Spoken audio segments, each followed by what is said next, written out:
Hello friends, मैं हूं अनुराधा, ए health care professional और आप देख रहे हैं अनुराधा केयर चैनल। प्रेगनेंसी का जो कन्फर्मेटरी साइन होता है वो है पीरियड का मिस होना, यानी कि जब आपका पीरियड मिस हो जाता है तभी जाकर आप कंफर्म होते हैं कि आप प्रेग्नेंट हो गए नहीं। और प्रेगनेंसी को कंफर्म करने के लिए आपको यूरिन प्रेगनेंसी टेस्ट करना होता है। अगर यूरिन प्रेगनेंसी टेस्ट में आपको 2 पिंक लाइन आता है तो इसका मतलब ये है कि आप प्रेग्नेंट हैं, लेकिन अगर आपको 1 पिंक लाइन आता है तो इसका मतलब ये है कि आप प्रेग्नेंट नहीं हैं। लेकिन कभी कभी यूरिन प्रेगनेंसी टेस्ट करते समय आपको 1 डार्क लाइन और 1 हल्का पिंक लाइन आता है, तो तब आप कंफ्यूज हो जाते हैं कि आप प्रेग्नेंट है या नहीं और आपको अभी क्या करना चाहिए। इस केस में आप 2 चीज़ कर सकते हैं। पहला कि आप 1 हफ्ते के बाद या फिर 5-6 दिन के बाद दोबारा से यूरिन प्रेगनेंसी टेस्ट कीजिए, और दूसरा कि आप ब्लड प्रेगनेंसी टेस्ट कीजिए, क्योंकि ब्लड प्रेगनेंसी टेस्ट एक ऐसा टेस्ट है जिससे कि आपके ब्लड सैंपल से ये पता किया जा सकता है कि आप प्रेग्नेंट है या नहीं, वो भी पीरियड मिस होने से पहले। बहुत सारे कपल्स जो प्रेगनेंसी के लिए प्लानिंग कर रहे हैं और लगातार ट्राई करते आ रहे हैं,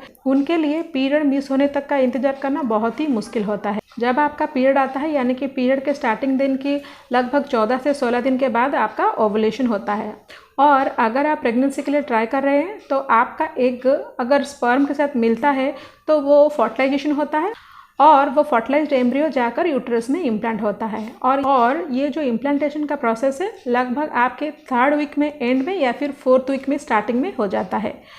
जब आपका इम्प्लांटेशन सक्सेसफुल हो जाता है, आपके भ्रूण के साथ और एक स्ट्रक्चर भी डेवलप होता है जिसको कि हम प्लासेंटा बोलते हैं, और इस प्लासेंटा से एक हार्मोन निकलता है जिसको कि हम एचसीजी हार्मोन बोलते हैं। और जब भी एचसीजी हार्मोन निकलता है ये तुरंत ब्लड में आता है। ब्लड में आने के 3-4 दिन के बाद ही वो यूरिन में पास होना शुरू कर देता है।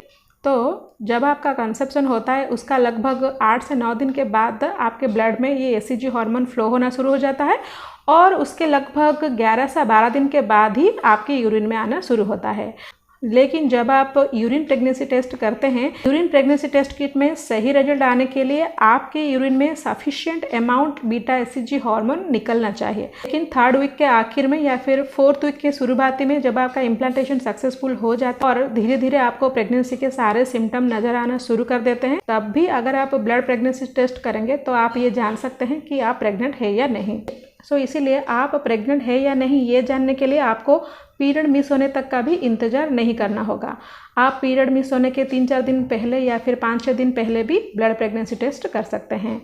जनरली ये जो ब्लड प्रेगनेंसी टेस्ट है ये आप खुद से नहीं कर सकते हैं। इसको करने के लिए आपको किसी पैथोलॉजिस्ट या फिर डॉक्टर का हेल्प लेना होगा। आप किसी भी पैथोलॉजी लैब में जाकर अपना ब्लड सैंपल दे सकते हैं, और वो पैथोलॉजिस्ट या फिर डॉक्टर आपके ब्लड को टेस्ट करके ये पता कर सकते हैं कि आप प्रेग्नेंट है या नहीं। अगर आपके ब्लड में बीटा एचसीजी का क्वांटिटी 5 यूनिट से कम है तो इसका मतलब ये है कि आप प्रेग्नेंट नहीं हैं। लेकिन अगर आपके ब्लड में बीटा एचसीजी हार्मोन का क्वांटिटी 25 यूनिट से ज़्यादा है तो इसका मतलब ये है कि आप प्रेग्नेंट हैं। अगर आपके ब्लड में बीटा एचसीजी का क्वांटिटी 5 to 25 यूनिट है तो इसको हम ग्रे एरिया मानते हैं। इस केस में आपको 72 आवर्स यानी कि 3 दिन के बाद फिर से ब्लड प्रेगनेंसी टेस्ट करना होगा। अगर उस टेस्ट में आपका बीटा एचसीजी का क्वांटिटी 25 यूनिट से ज़्यादा आएगा तो इसका मतलब ये है कि आप प्रेग्नेंट हो गए। इसके साथ साथ आपका प्रेगनेंसी हेल्दी है या फिर नहीं ये भी बीटा एचसीजी टेस्ट से पता किया जा सकता है। जनरली एक हेल्दी प्रेगनेंसी में बीटा एचसीजी का जो क्वांटिटी है वो एवरी 72 आवर्स डबल हो जाना चाहिए, यानी कि 2 गुना हो जाना चाहिए। अगर ये डबल हो जा रहा है तो इसका मतलब ये है कि आपका प्रेगनेंसी सही जा रहा है। जब आपके ब्लड में बीटा एचसीजी हार्मोन का क्वांटिटी 1500 यूनिट से ज़्यादा हो जाता है तब आप ट्रांसवाजिनल अल्ट्रासाउंड कर सकते हैं और अपना फीटस का सैक देख सकते हैं। जब आपके ब्लड में बीटा एचसीजी हार्मोन का क्वांटिटी या फिर लेवल 4000 यूनिट से ज़्यादा हो जाता है तब डॉक्टर आपको ट्रांस एब्डोमिनल अल्ट्रासाउंड करने को सलाह दे सकते हैं। यहाँ पर मैं आपको एक चार्ट प्रोवाइड कर रही हूँ कि प्रेगनेंसी के कौन से हफ्ते में बीटा एचसीजी हार्मोन का क्वांटिटी कितना होना चाहिए। बीटा एचसीजी हार्मोन का क्वांटिटी आपके प्रेगनेंसी के वीक के हिसाब से नॉर्मल वैल्यू होना चाहिए। अगर ये उससे कम है या फिर अधिक है तो इसका मतलब ये है कि आपके प्रेगनेंसी में कुछ कॉम्प्लिकेशंस है। प्रेगनेंसी में बीटा एचसीजी हार्मोन का लेवल 12 वीक तक बढ़ता है और पीक में पहुंचता है।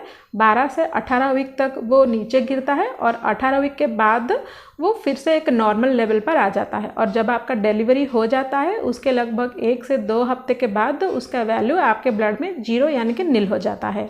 अगर आप ब्लड प्रेगनेंसी टेस्ट के बारे में और भी ज़्यादा जानना चाहते हैं तो आई बटन में एक वीडियो का लिंक मैं प्रोवाइड कर रही हूँ, आप उसे चेक कर सकते हैं। उससे आपको पूरा आइडिया लग जाएगा ब्लड प्रेगनेंसी टेस्ट के बारे में। मैं उम्मीद करती हूँ कि ये वीडियो आपके लिए हेल्पफुल रहेगा। अगर ये वीडियो आपका अच्छा लगा तो लाइक ज़रूर कीजिएगा और साथ ही साथ दूसरों के साथ भी शेयर कीजिएगा। और एक नई इन्फॉर्मेटिव वीडियो में फिर मिलते हैं, तब तक के लिए stay healthy and stay happy.